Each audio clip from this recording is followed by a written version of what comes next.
My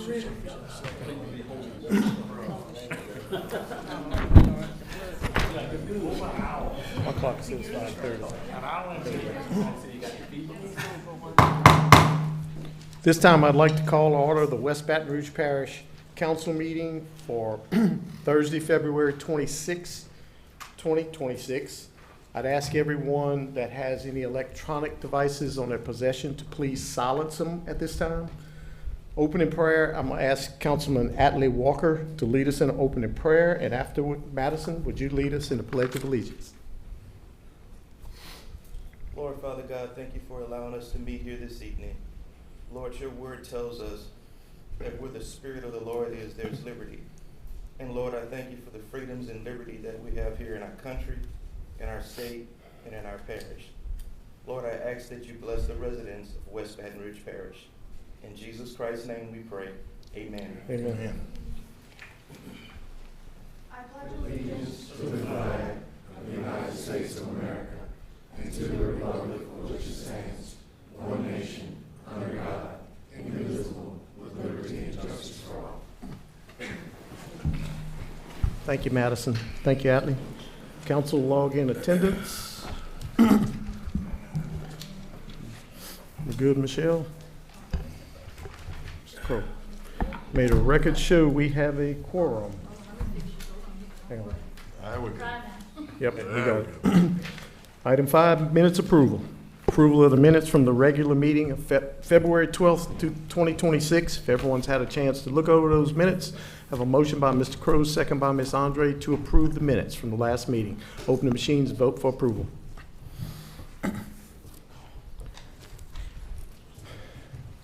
Minutes are approved. Item 6, consider any amendments to the agenda, and we have none. Move into item 7, Parish President's Report. Mr. Jason Manola. Thank you, Mr. Chairman and council members. Just want to go over a few things with you. Some of you may have seen, but Addis resident Jensen LeBlanc was named the 2026 Children's Miracle Network National Champion. There was a reception on Monday at Our Lady of the Lake Children's Hospital. Jensen's a very special young man, and not only a great advocate for Children's Miracle Network, but also for West Baton Rouge Parish. And we actually presented him with a proclamation naming Monday, February 23rd, 26 as Jensen LeBlanc Day in West Baton Rouge Parish. And actually the town of Addis actually did the same thing at this event at Our Lady of the Lake Children's Hospital. So very special young man, and the young man's going to go places. I'll just leave it at that. On 2/24, which a couple of days ago, some of our folks attended the Joint Information Center Public Information Officer Training. Its main focus is on River Bend. As you guys know, we have an exercise every year with River Bend. But the lessons learned from this in regards to River Bend can also be applied to any other type of emergency event. So it was a very, very good training. Madison was able to attend along with several of the folks, I think Brianne and Chance attended also on our behalf. Next thing I want to talk about a little bit about, as many of you have seen in recent days, the National Weather Service and local news media reports on red flag fire danger warnings across Louisiana due to high wind, particularly out of the north, and extremely low humidity and drought conditions. Basically, the entire central to southern parishes of Louisiana were under red flag warnings. The National Weather Service takes a more holistic approach. And, it's not the only thing, in my opinion, to take into consideration when you want to do a parish burn ban. So I want to go through several of those things. Louisiana Department of Ag and Forestry have 5 categories for parish fire danger. They have low, medium, high, very high, extreme, with coastal parishes seldomly being included in this. West Baton Rouge was in the high category, with the majority of the rated parishes being in the very high and extreme risk category. So again, we were in the West Baton Rouge parishes in the high, but majority of these parishes were in the high and extreme risk categories. As of yesterday at 2 p.m., 22 parishes had issued a burn ban, with a large majority of them being in the very high and extreme categories. Again, we are in the high category. While rainfall totals across majority of Louisiana is less than 50% of normal for the past 30 days, the large majority of West Baton Rouge Parish is in the 50 to 75% of normal rainfall for the last 30 days. The U.S. Drought Monitor, released February 26 this morning, has 6 categories for overall drought: none, abnormally dry, moderate drought, severe drought, extreme drought, exceptional drought. West Baton Rouge Parish was listed in the intensity level as none. LSU Ag Center Field Conditions Report as of February 24th lists 6 levels of field conditions: very dry, dry, near normal, wet, very wet, no report. West Baton Rouge Parish is in the near normal conditions. All this information was actually obtained from discussions that we had with the Director of Emergency Preparedness, Mr. Dino Moran, Chief Browning, and also State Climatologist Jay Grimes from state offices. You know, I tell you all this because these are the considerations given when considering a local burn ban for our parish, which we have not implemented, by the way. We're just asking residents to be diligent and continue to monitor our social media posts. Should conditions change requiring additional procedures to be put in place, we will notify them through press releases and reporting to our local news sources by our public information officer. So just letting you guys know, again, we're not under a current burn ban, and I think some of the things that I listed there from climatologist Jay Grimes and the rest of our folks, those information is why we've decided not to issue a burn ban at this time.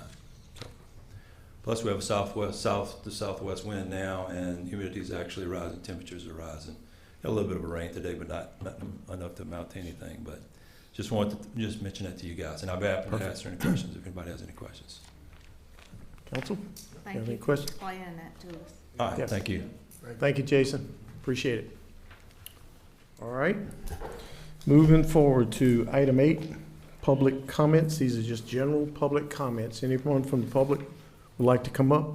You have a 3 minutes to speak. State your name for the record. Anthony Summers, speaking as a citizen of West Baton Rouge Parish. I want to talk to you all about the recent events on LA1 with the performance contractors, traffic, and the sheriff's office detail. In the evenings, it's become about 10 times worse than it was because of that. Because what the deal is that they're directing their traffic, but they're not timing it with the light at Walmart. So they're stopping traffic about the time that the Walmart light is going, and traffic can't get through there. So I've asked that the parish council and the parish president talk to the sheriff. I already talked to the city of Port Allen about this as well, since it's technically in their jurisdiction, to see if there's some kind of improvement that can be made with them directing traffic, or other solutions like temporary construction red lights can be put up to time it with the Walmart light to keep the traffic flowing, because it's got to be a dangerous situation. In the last 2 weeks, I've almost gotten several wrecks because of people that have got antsy and driven recklessly in that area. So it's a huge problem, and I feel that like if it's not addressed, traffic is part of the issue, but the safety is the other aspect of the issue, because it's not addressed. Somebody's going to get hurt because of the way they're driving down there. So I'd ask that y'all give it to the sheriff and the city of Port Allen, work it out. Performance contractors, they're paying for those deputies. I'm sure they wouldn't mind paying for the temporary traffic lights that they can get on trailers that they can put up. So thank y'all for hearing me out. Okay. Thank you for your comments. Anyone else from the public would like to speak? Yes. Please speak. You have 3 minutes. State All your right. name for the record. Try to speak in the mic so we can. My name is Chris Perry. I want to talk to you. I talked to you about this last time, but I want to clarify some things because I think that people don't quite get it. I'm concerned about the ICE detention center that they want to put over on Commercial Drive. And I know people have come up to me and said, well, there's nothing going on. Every place they've gone in, they've had nothing going on, and all of a sudden it's there. They don't talk to the mayor. They don't talk to the county parish president. They don't talk to anybody. They use a third party to negotiate things, and they buy it, and then it's open. And it looks like it's going to happen here if we don't try to stop it. And it's detrimental to the parish for a number of reasons. One, I don't think any of us want ICE people with their guns and stuff walking around town. Two, we don't have the infrastructure to support that. And 3, we're gonna lose the tax dollars, the property tax, because they're exempt. And I don't think Port Allen wants to be known as a prison town or something. I think we need to get together and stop this. But we're gonna have to, the only way they're stopping it elsewhere is by protesting and let it be known that they don't want it. If they think they can come in here and do it, they're gonna do it. And I'm getting a lot of rebuttal from people about Port Allen that hadn't heard anything about it, nothing's going on. I got news for you, it's coming. People need to wake up, and we need to do something about it. It won't come if we make ourselves known enough, because that's how the other towns and cities have warded it off, is by protesting and making getting their Congress people involved. I've written all the Congress people, but so far they're not involved in it. But that's what we need to do. So if anybody has any questions, I know I'm running out of time, but just so you check your watch. I appreciate it, thank you, and we really need to do this. Thank you for your comments. Thank you for coming. Anyone else from the public would like to speak? Yes, ma'am. State your name for the record. You have 3 minutes. Marion Pickett. I'm from Baton Rouge, East Baton Rouge Parish, and I too am concerned about an ICE detention center over here, and I would just like to begin today to follow the process, should there be one, and to pray that it is denied. It is not a Christian thing to detain people in that manner. We said the prayer opening this meeting, and I hope that will be remembered. Thank you for your time. All right. Thank you, ma'am. Thank you, ma'am, for your comments. Please state your name for the record. You have 3 minutes. Yes, ma'am. I have to. Hey, I'm Lisa King. I'm also from East Baton Rouge Parish, and it's like, what are you doing in your parish? Well, I'm your neighbor. And so neighbors take care of neighbors. We in East Baton Rouge Parish do not want this ICE detention open either. And it's more out of concern, not just for us, but for your residents too. And so just all we're asking is please try to fight this as much as you can, learn as much information as you can gather, and just be very transparent about it. Thank you for listening. Thank you. Thank you, ma'am. Thank you very much. Anyone else from the public? I have to say this. You have 3 minutes to speak. State your name for the record. Thank you. My name is Lisa Honore, and I am a West Baton Rouge Parish resident, and I am completely opposed to any type of ICE facility in our parish. I think it is a moral obligation for all of us to oppose something like this. As one of the other speakers said, it presents moral issues, and it presents infrastructure issues, and I would hope that everybody here would be transparent and present the people with the residents of West Baton Rouge with information. I've read news articles that these things just happen, and the federal government, Department of Homeland Security, just skirts local authorities and does what they want to do. I want all of you all to be on top of this, to keep us informed, because I think it's an important issue for our parish, and I just would not like to see that happen here. Thank you. Thank you. Thank you for coming. Anyone else from the public? State your name for the record. 3 minutes. Good evening. My name is Jessica Converse. I'm a resident of East Baton Rouge Parish. I represent people on this side of the Mississippi as well. I'm part of a labor organization. I'm also contesting any ICE detention facility in Louisiana. If history serves itself, there's no moment in time that internment of people has come back to be like a glorious identifying feature. The internment of the Japanese during World War II, concentration of people. And the thing that we don't recognize is that these concentration camps during World War II were happening in people's backyards.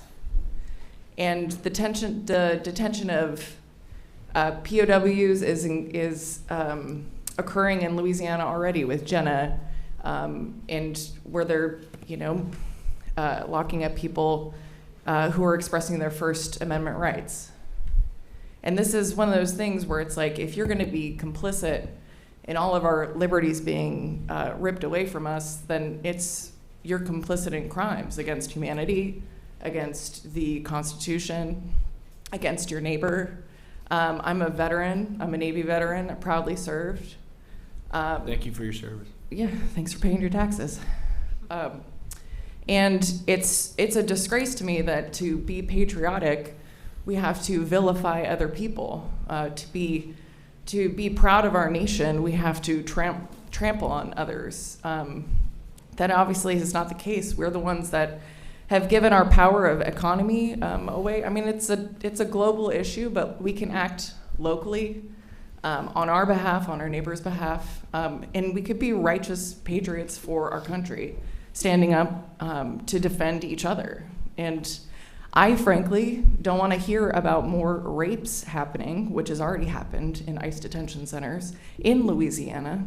4 months, multiple people hiding illicit sexual abuse, the abuse of children. These are not, while it is becoming more evident that the incarceration of Americans is and should, I mean, it is continuing, but then also of foreign nationals or, I mean, whatever, like our neighbors. But I guess it's just,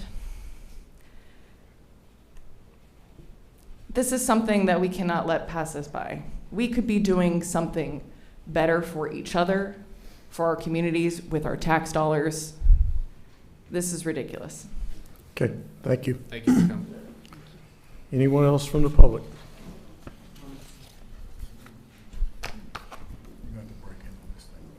Yeah. Good evening. I'm Ryan Bauman. I am a resident of. I'm sorry, we can't hear you. Just speak. There you go. Thank you. Good evening. I'm Ryan Bauman. I am a resident of East Baton Rouge Parish, so I'm also your neighbor. And as Lisa said, neighbors help each other. Immigrants built this country. We do not want an ICE facility here. What is being done to them is dehumanizing and is deplorable. And I ask that you please do everything in your power to not let this ICE detention facility be built. Thank you. Thank you. Thanks for coming. Anyone else from the public? 3 minutes. State your name. Hi, I'm Hannah Honore, Lisa Honore's daughter. I'm 28 years old. I'm a lifelong resident of Port Allen, and I'm a mother of 3 young children. My roots are here, my family's here, and this is where I'm raising my family. I'm echoing what everyone before me just said. I do not want an ICE detention facility here. I'm asking for transparency from leadership. I'm asking for y'all to be on the lookout, to be clear with the public and share what you know. The proposed or the alleged proposed warehouse on Commercial Drive, you can see it from I-10, and I do not feel comfortable going about my daily life knowing that is a possibility for that warehouse. So, yeah, I just want transparency, and I want West Baton Rouge to remain the West Baton Rouge I grew up in and not be tainted with any of this. Thank y'all for your time. Thank you. Thanks for coming. Anyone else from the public? Okay. Thank y'all for those comments. Yeah, go ahead, Jason, real quick. Yep. Yeah, I would just like to briefly kind of restate what I stated at the last meeting. When this hit the Washington Post that the Port Allen site on Commercial was a potential area for a detention facility, I reached out to the governor's office because I wanted to get more clarification. Also want to speak with ICE officials directly. I was able to have a conversation with one of the ones out of the New Orleans office and express our concerns or my concerns at this location in West Baton Rouge Parish. Where it's located, again, it's right, she's absolutely right. It's visible from the highway. It's actually right next to our Convention and Visitors Bureau. It's right next to a bunch of motels and so forth that we have. There's Logger Lane, which is a residential development behind it that is located, and there's a lot of commercial traffic that goes up and down those roads. So I just want to be, like she talked about transparency, just want to be totally transparent, just want to reiterate, I will say this, since our last meeting, we have not had single contact from anybody else in regards to that. So again, just wanted to be totally transparent. Thank you. Thank you, Yeah, Jason, for that in information. line with you, Jason, any council members that have had any information or known anything about this facility have responded to public records requests and have been transparent, and will continue to be transparent Absolutely. this entire time for whatever we know. So. Absolutely. Thank you, Jason, for that extra information. All right. Moving to item 9, communications with council members and/or elected or appointed officials. Go ahead, Philip. Council, so you got before you my monthly kind of recap of our roads and drainage for the month of what they've accomplished. I'm not gonna hit all the points because you have it. You can read it on your own time. Roads Department, they continue to blow out culverts in older areas. They hit Emily Drive out this month. They blew all the culverts on both sides of the road. They finished installing the speed signs on Fairview Drive. Dug out both sides of East Subdivision, and they've dug out both sides of Tuscaloosa and South Palmer. Tractors will be rolling full speed next week. In the Drainage Department, they've been focusing a lot on 3 Canal from 190 all the way to the Intercoastal, and so they're working on. They've made a lot of progress, especially around the jail area and where the tracks run by the jail. They was able to break up a lot of beaver dams and clear out a lot in that area. So that ought to improve some drainage on 190. They've dug 4 laterals on Flynn Road, which is going to help get the water off of Flynn Road. Lukeville south of the power lines, Atlee, they've completed that project, and they've cut Big Stumpy with the long boom. And so the rest of it, the future projects, I'll leave it to you to go ahead and go over. And if there's any questions on any of these projects, I'll be glad to answer anything for you. Council members, y'all got anything for Philip while he's up? No, thank you, Philip. I All appreciate right. it. Thank you, Philip. Go ahead, Mr. Adrian Jean. You got the floor, sir. Mr. Chairman, Councilman, just an update. I've spoken to you all probably a couple of times over the past 5 months, just to bring you up to date where we're at on our rate studies, our water and sewer rate studies. We've just about got those to completion after about 5 months. And we feel like we've got some pretty good results. Kind of had to fight and scrap to get where we are now. It certainly has, doesn't hurt that we've got some accounts here on board to provide some backup for me here. But essentially, a quick recap. And it was done by a third party as per LDH guidelines, a firm by the name of Eisner Hamper, and they were 2 pretty comprehensive reports on both water and sewer. The good news on water, they're not proposing any rate increase for water. They feel like our rates, our customer base, residential, commercial, industrial, should sustain that 1.15 sustainability factor that they look for. So we're in good shape on water. The rates, the sewer was a little bit of a fight. We submitted all the documentation. We gave them our reports, we gave them our budget, we gave them everything that goes into a rate study. And again, they did a pretty serious, comprehensive deep dive into our sewer rates. And again, and I mentioned to you before that it has been 18 years since we have had any increase in sewer rate, our parish sewer rates. And their initial assessment, their initial proposal, our initial draft, I should say, came back at 95%. They recommended a 95% rate increase on sewer. Obviously, we strongly disagree with that. Got together with myself, Jason, Chance, and Philip.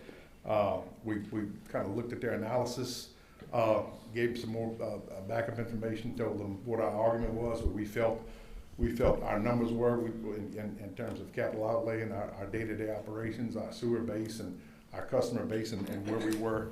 And they agreed. After we gave some additional information, they came back they proposed a 38%. So that was a substantial drop. We went from 95 to 38.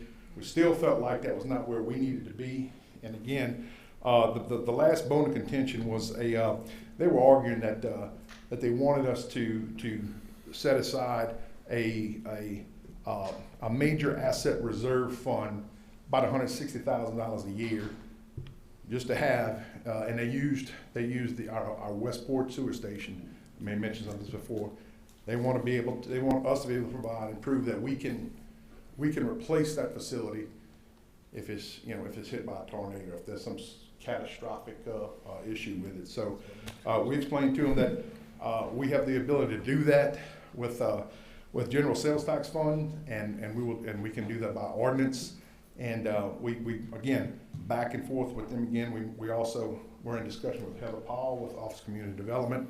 Iberville, they're a very similar situation. In fact, they have actually proposed and passed their ordinance that allows them to book their general sales tax funds to get that rate down. So essentially, OCD has agreed. We've contacted Eisner Amper for a final draft, but bottom line is it looks like we're going to be at about 15%. So we went from 95% to about a 15% sewer rate. And this is so important for the people of West Baton Rouge to understand, because what the press will say is that sewer rates to raise 15%, but they didn't see, and they weren't in the meetings, which I did sit through, how much we went to bat for them to fight for what is truly accurate. So kudos to you guys for going back and forth with that team and getting this down to 15%, because that was a battle. I saw it. Yeah, so thank y'all. And just for to put it out, a lot of folks are going to want to know, the general public wants to know, our customers wants to know, and you as council want to know, what does that mean? So again, we roughly 1,838 sewer customers, about 1,700 of those are residential. So the far majority is residential customers. We have about 138 commercial customers on sewer. But essentially, our rate right now, our rate is a $10 base rate and $2.25 per. Again, sewer is based on water consumption. Right. So it's a base rate of $10, and we charge $2.25 per 1,000 gallons after that. Essentially, a 5,000 gallon a month household currently is $21.25. With a 15% increase, that $10 base fee goes from $10 to $11.50. The per 1,000 gallon charge goes from $2.25 to $2.59. That same 5,000 gallon, again, it's an average, goes from $21.25 to $24.45, an increase of $3.19. Again, that's based on 5,000 gallons. Obviously, there's more, there's less, but it'll just give you some sort of. That's from 18 years ago. Also. That's from 18 years. That's from not having raised anything from right. 18 years. So, right. I think so. All that having said, so we'll be coming to you probably shortly with the ordinance, being able to dedicate that $160,000 by ordinance to allow us to get to this number. So. Thank Good, you, Adrian. good stuff, Adrian. Yeah, Thank you. work. Thank you for that information. Go ahead there, Brandon. Yep, I'll try and be quick. Just gonna talk about sidewalks real quick. We had our pre-construction meeting today for Court Street Phase 1.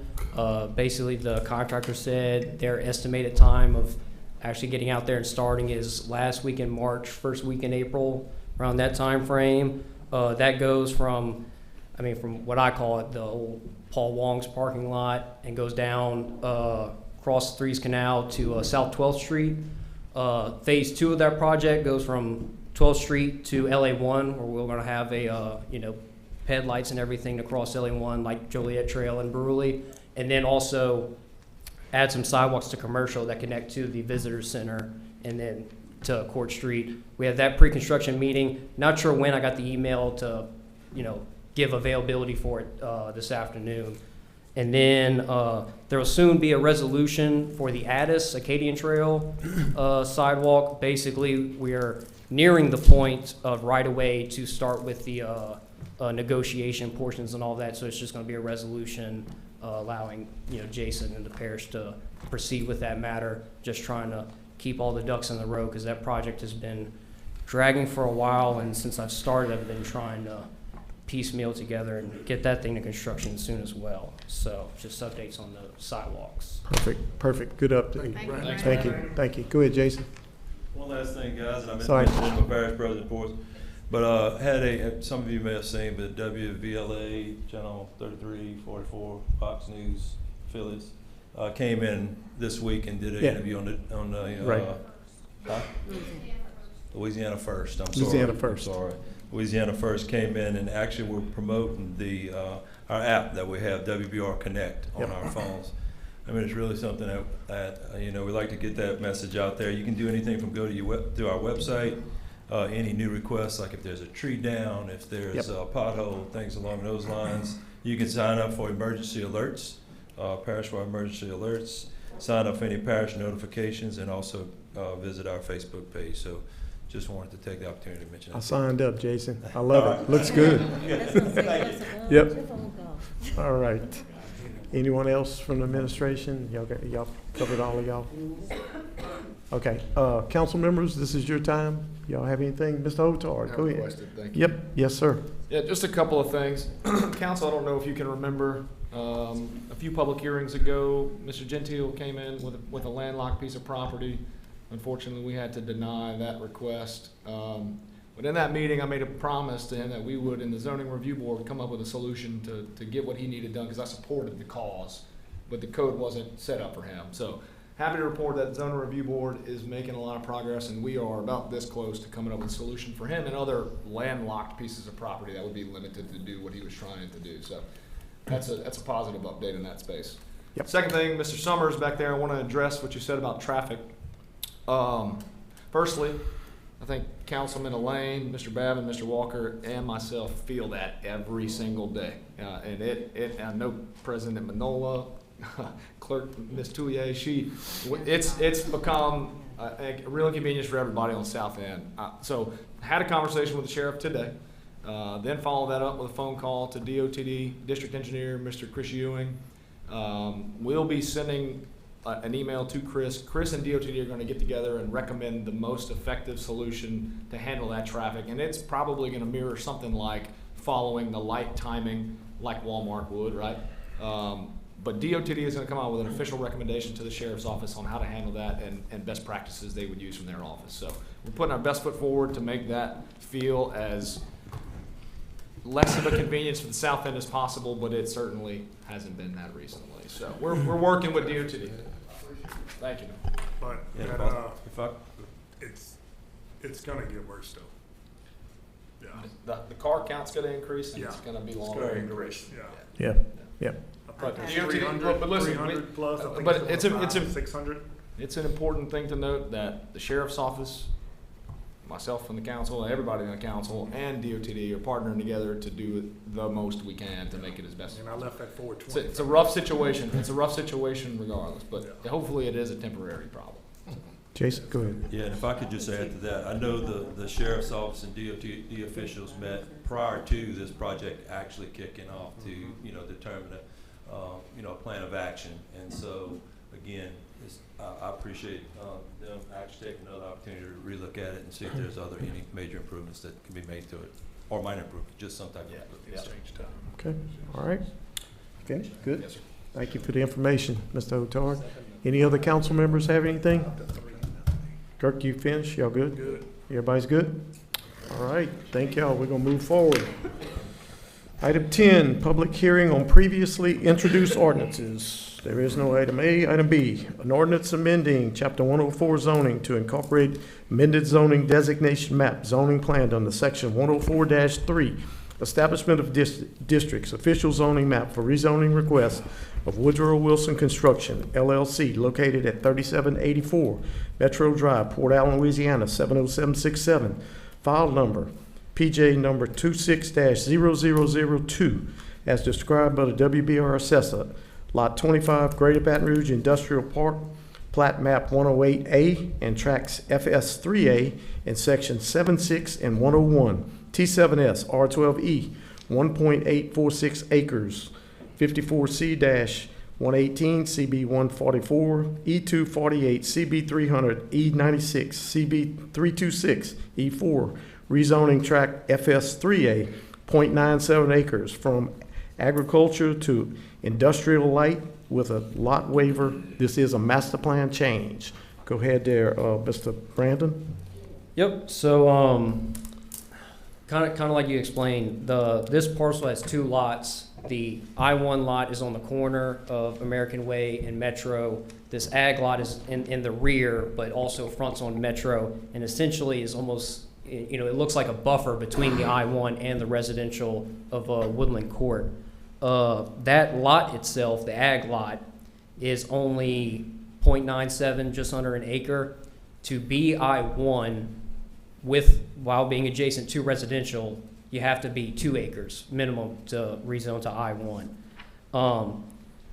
Also, to kind of, go on to that point, with that lot being agricultural and the front of it being I-1, we do not have really site development or fencing requirements or anything for ag properties. So as it currently stands, there's just a, kind of chain link fence, I'm not sure exactly how tall, but that chain link fence is fine per the current code, with it being ag, which kind of makes it to where if you're in the backyard of, one of those, 2225 or whatever, you could see into the property, which is kind of a separate issue. So during the planning and zoning meeting, it was a lengthy discussion on this because, we also have something where you can have a 20% reduction in the waiver, and, this is less than half of that 2 acre minimum.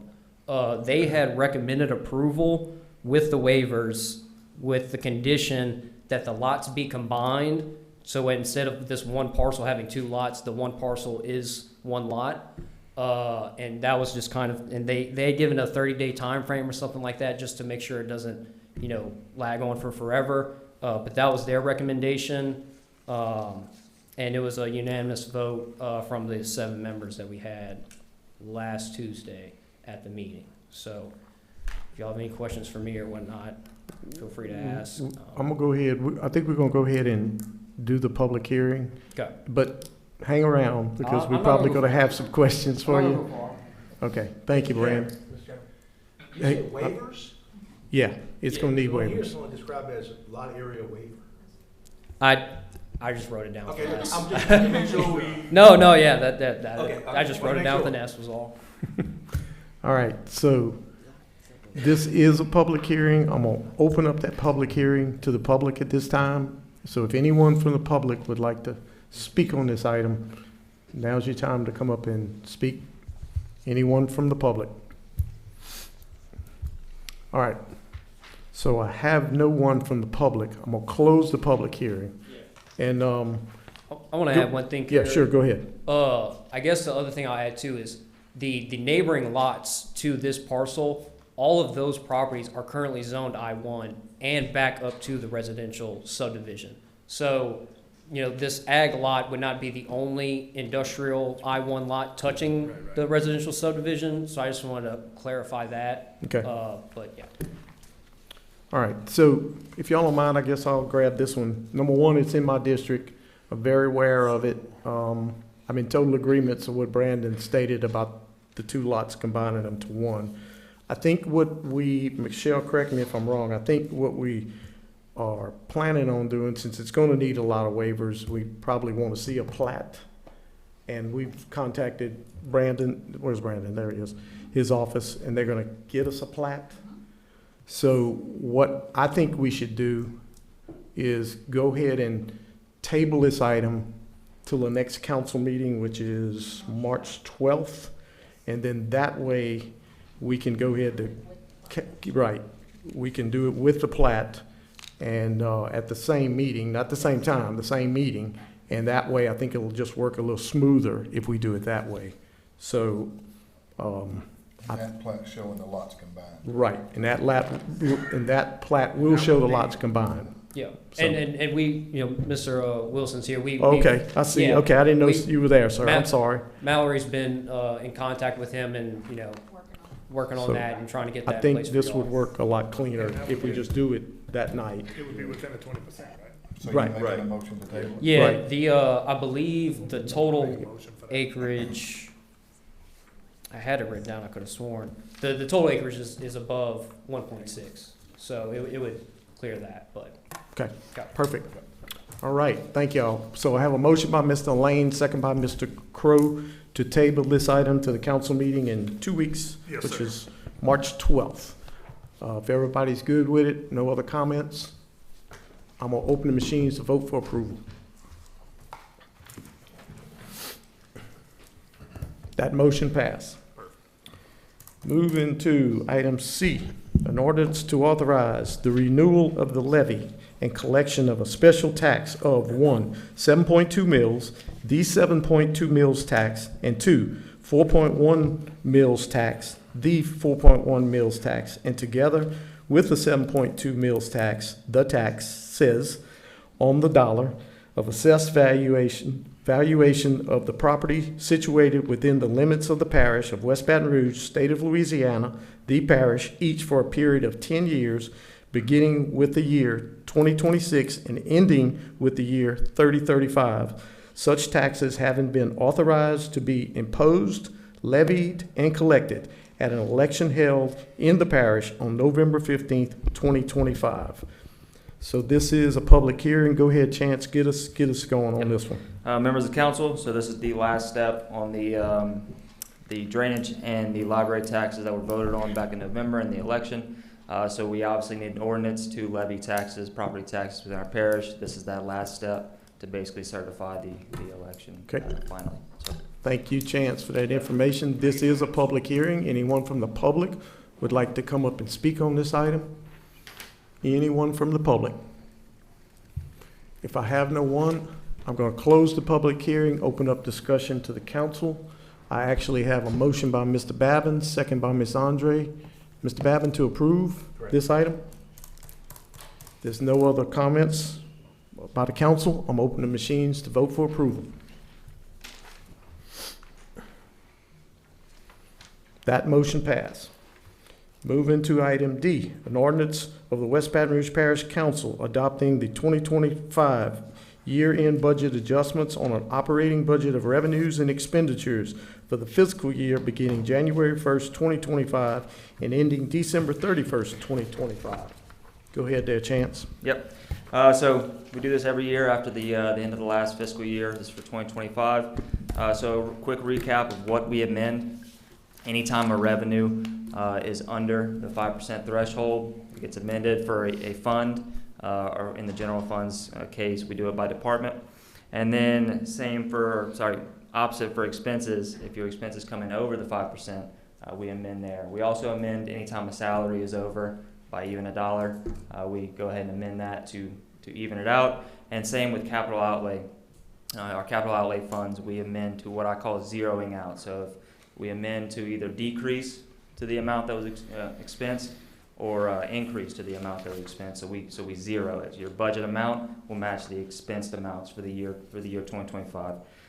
You can really see it in the first page at the bottom, the general fund, where we decreased by $13 million for that road. Those are those state projects where we have match funds dedicated to that, and obviously those projects hadn't kicked off the ground just yet.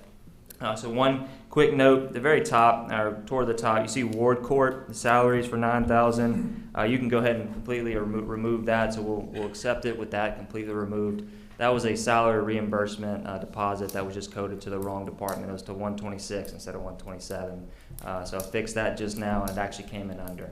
So no need to even do that one. Also, another note, this does include, it's in your packets, this does include public utilities as well. They follow the same rules as far as the 5% up and down and capital outlay projects as well. That's the quick run of everything. I'll obviously answer any specific questions you may have. Yep. Perfect.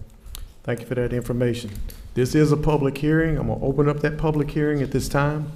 Anyone from the public would like to speak on this item? If I have none, I'm going to close the public hearing, open up discussion to the council. I have a question, real quick. Absolutely. Go ahead. Chance, I see $12,700,000 for professional fees. Which one are we at? I You guess gotta give me a page. That one caught my eye. You gotta give me a page. What page is that? 27 of the packet. On page 4 of your information. Yeah, okay, so that's out of the roads capital outlay fund, so that $12,700,000, that's our dedicated funds for the 415 connector. The salary expense is called professional fees. Okay. That's where it's budgeted. That number Yep. caught my eye like, whew. Yep, those are match fundings. Yeah. All right, Mr. Hotel. Michelle, if we make a motion, do we need to say contingent upon the Ward Court removal? Yeah, I mean, we can say. It probably it wouldn't doesn't hurt. have to be contingent, you just approving it with Yeah, that. with that Gotcha. taken out. Okay, yep. Yeah. Okay. All right, council? Motion to approve with that change. All right, I have a motion by Mr. Hotard, second by Mr. Lane to approve. There's no other discussion amongst the council. I'm gonna open the machines to vote for approval. That motion passed. Move into item E, an ordinance amending the compiled ordinances Parish of West Baton Rouge, Louisiana, amending Appendix A, purchase, donation, and real property, and further authorizing the parish president to sign the necessary documentation to purchase property designated as Tract C-3, West Bank Commercial Park, first filing. Go ahead there, Chance, you can comment on this first. Me again, yep. So this is a piece of property that's over by our jail. It's actually in between two pieces of property that we already currently own.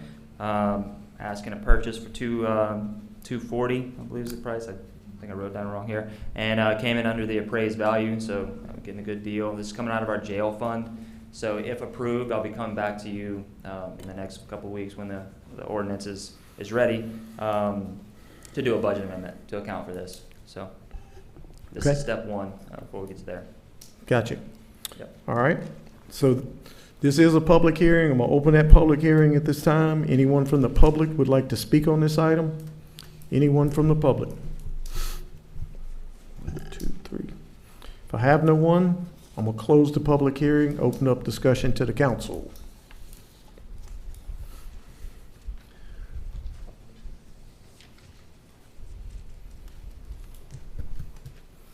So I have a motion by Mr. Babin, second by Mr. Lane to approve, Mr. Babin? Correct. All right, there's no other discussion amongst council. I'm gonna open the machines, vote for approval.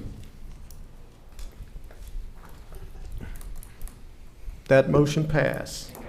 Thank you. Moving to item 11 under old business, item A. Consider approval of change order number 1 for Irwinville Fire Sheriff Station. This item was tabled from the last meeting of February 12th, 2026 meeting. Go ahead, Chance. I'll kick it off, and then if you have any questions, obviously, Matt with Fusion's here, and he brought some other people as well for specific questions you may have. I'm gonna just give you the prices real quick. You obviously see the quotes in your packet. So Radton's still the lowest, with being a total of $133,299.75 once you factor in all the overhead and whatnot. Just for the record, the other quotes came in. You had Manchac Contractors at $129,419.85. Again, that's before JW Grant's 10%. And then you have Epic Paving bid $149,200. Again, before the percentage. So just want to read those in the record. You obviously have in your packets. Any questions for our guys? They're here. All right. Thank you.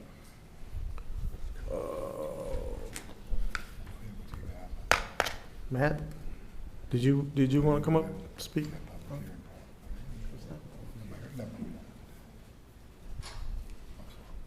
Yes, sir. Good evening, Council President. My name is Brad Gary, and I'm Principal Architect with Fusion Architects. I'm Matt's business partner. Gotcha. Perfect. So I figured what I could do is give a little bit of explanation of where we are on this project, but a little bit of education of what we go through when it comes to new projects and soil testing. And I think this will probably explain a little bit more to give you all an understanding of what we're dealing with. So when we, as architects and engineers, when we begin a project that has paving for a parking lot or a slab, we actually do geotesting on a job. We hire a company, they come out and they do bores on the site. They do bores where the parking lot's supposed to go and bores where the building's supposed to go. And they test that soil.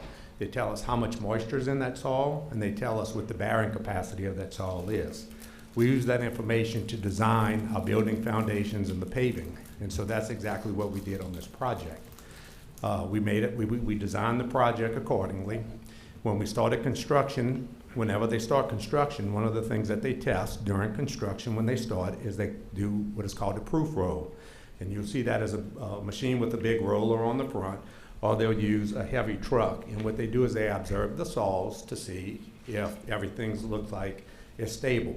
If that soil starts moving and it shows it has moisture content, we get the testing company back out to do another test to see if something has changed. And that is what happened on this job. And it's not a common thing. It probably happens on maybe 4 or 5% of our projects. Bruley High School was one exact same thing happened. We just did a project in Plaquemine on this side of the river at Plaquemine High School, had the same thing.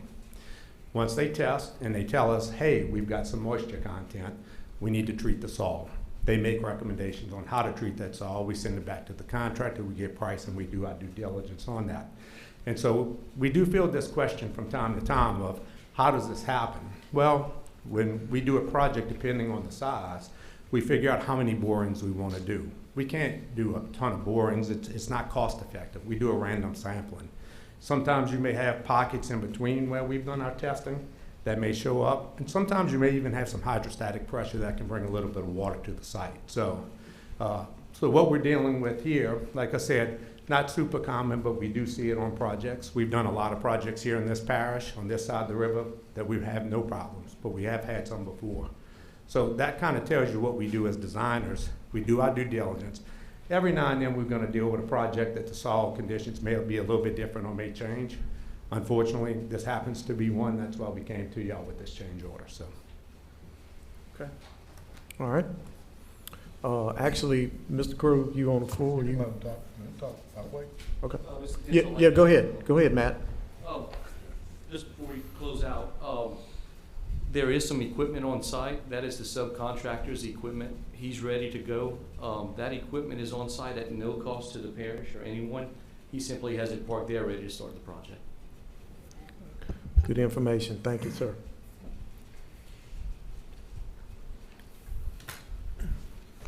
Anyone else from y'all? Y'all good? All right. Go ahead, Alan. You got it. You got it. I still have some serious questions about this project as it's gone to where, as we got to where we are and how we got there and what we're doing to fix it. You know, when we got this change order, we seen it we had to amend the agenda to get it on there, and we really didn't have time to review what the change order was. Since then, myself and other members of the council have dug into it and somewhat understand the cost of the change order based on what it would normally cost to cut lime into that site versus distance of where the lime has to come from, the process that has to be cut in now that we've created a lake out there, and it can't be put down in normal fashion. We can't use 18-wheelers with pneumatic trailers. We're dumping it out of a dump truck, we're dispersing it, so it costs more. So I'm okay with the cost to where we're at. I don't like it, but I'm okay with it. I think we created a situation there that hindsight we shouldn't have done. I mean, everybody in here seen houses being built. When do you scrape a site before you build a house? The day you're bringing the dirt in. Not 6 months before and leaving a levee around it. So we are where we are, and going forward, I understand the cost of the change order because we've created a situation here that we shouldn't have created. And I'm not sure that what we're doing is going to fix the problem. I feel like that once we cut this lime in out there, we're going to be working on that site with heavy equipment, and we're going to have problems again. So I don't want to come back here a month from now, 2 months from now, and get another change order because we spent $130,000 and it didn't work. So I want to put that out there right now.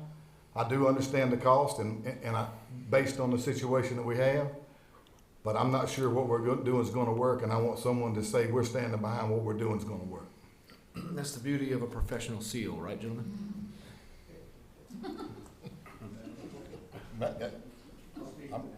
That's why we have a representative from the geotech company here, because you're correct.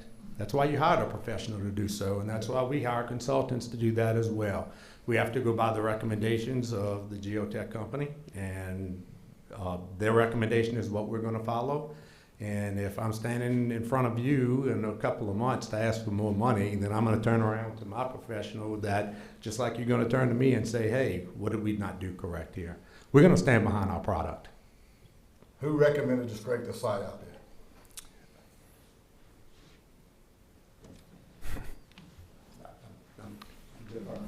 Sir, just do me a favor and state your name for the record, that's all. Tom Vernick with Terracon.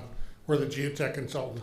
So when the scraping and removal of the topsoil and grass, That was not done, that was not recommended for us, by us at the time it was done. As you stated before, that would typically be done very close to when construction would start. Right. So we did not have input into that.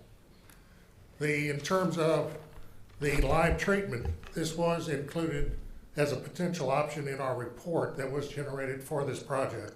So that was, we had considered that it might be necessary when we did that report.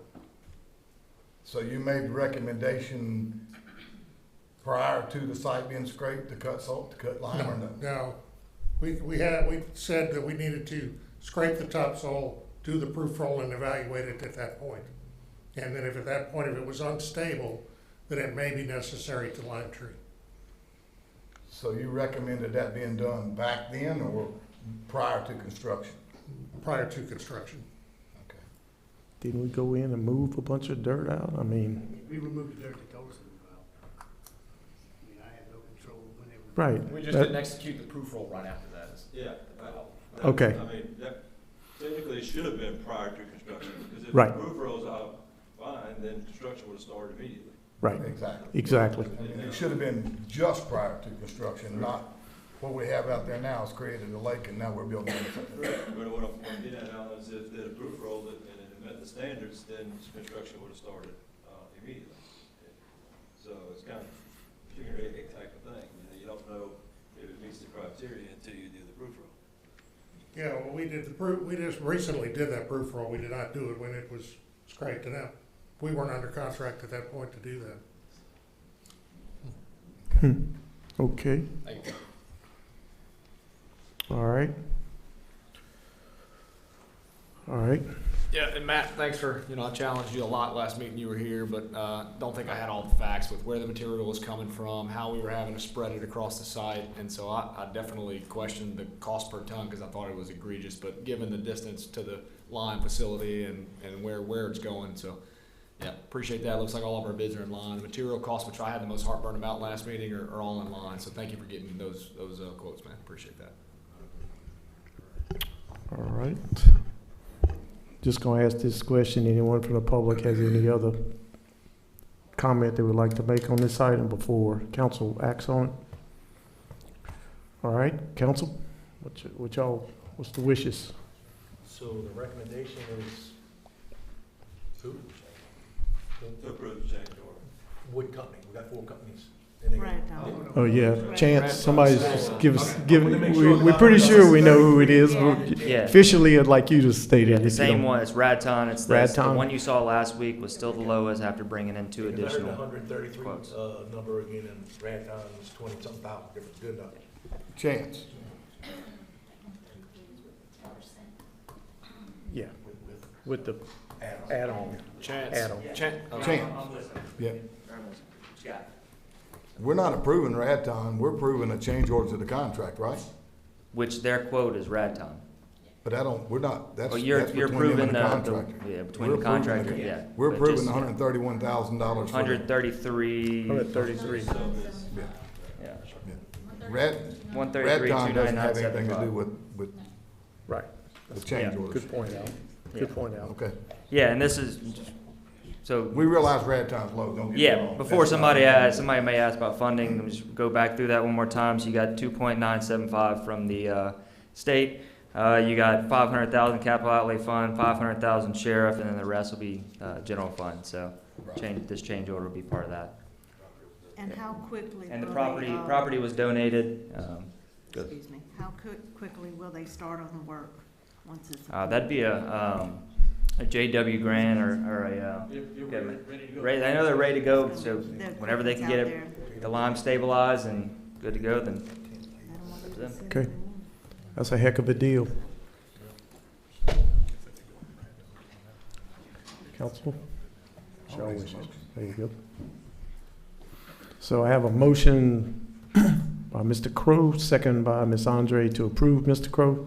Yes. To go ahead and you accept the change order. We'll accept the change order as is. All right. There's no other discussion. I'm gonna open the machines, vote for approval.